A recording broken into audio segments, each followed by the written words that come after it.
5 வேட்பாளர்களை உங்களுக்கு அறிமுகம் செய்கிறேன். திருச்சியில் என் ஆருயிர் இளவல் அன்பு தம்பி ராஜேஷ் அவர்கள் போட்டியிடுகிறார்கள்.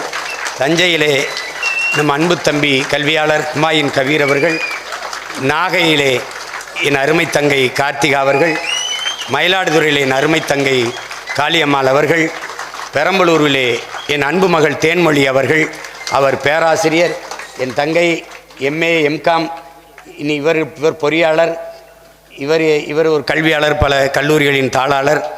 என் தம்பி BBA படித்த பிஸ்னஸ் மேனேஜ்மெண்ட் வணிகத்துறையில் படித்தவர், அவர் நிர்வாகத்துறையை படித்தவர்.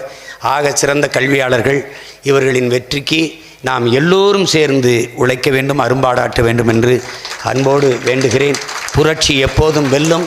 நாளை நமது வெற்றி அதை சொல்லும். நம் இலக்கு ஒன்றுதான், இனத்தின் விடுதலை. இனம் ஒன்றாவோம், இலக்கை வென்றாவோம். நாம் தமிழர். ஒரு நிமிஷம். அதான் இப்போ பாருங்கள், இங்கே தஞ்சாவூர்லேருந்து சிவகங்கையில் என் சொந்த தொகுதியில் தங்கை அதை எழிலரசியை வேட்பாளராக நிறுத்துகிறோம். வாங்க.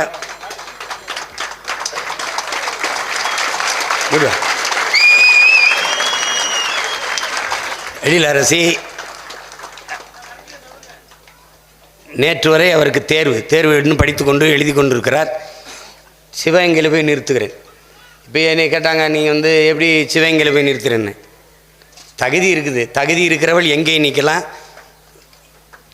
ஜெயிக்கலாம். அது ஒன்றும் பிரச்சனை இல்லை. என் சொந்த மண்ணில் அதெல்லாம் ஒன்றும் கிடையாது. யாரும் அதெல்லாம் பார்க்கக்கூடாது. திறமை இருக்கா, தகுதி இருக்கா, அதுதான். ஆகச்சிறந்த தகுதியான பிள்ளைகளை தேர்தலில் நிறுத்தியிருக்குது. இந்த இதில் அவ்வளோ பேரும் வெற்றி வேட்பாளர்கள்.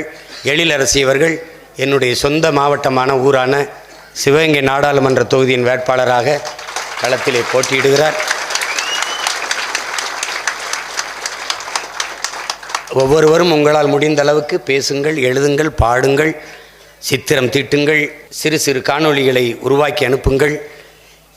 எறும்பு போல தேனீ போல சோர்வின்றி அயராது தளர்வின்றி உழைத்து வெற்றியை ஈட்டுங்கள். உங்கள் அனைவருக்கும் என் அன்பும் வணக்கமும். நன்றி. நாம் தமிழர்.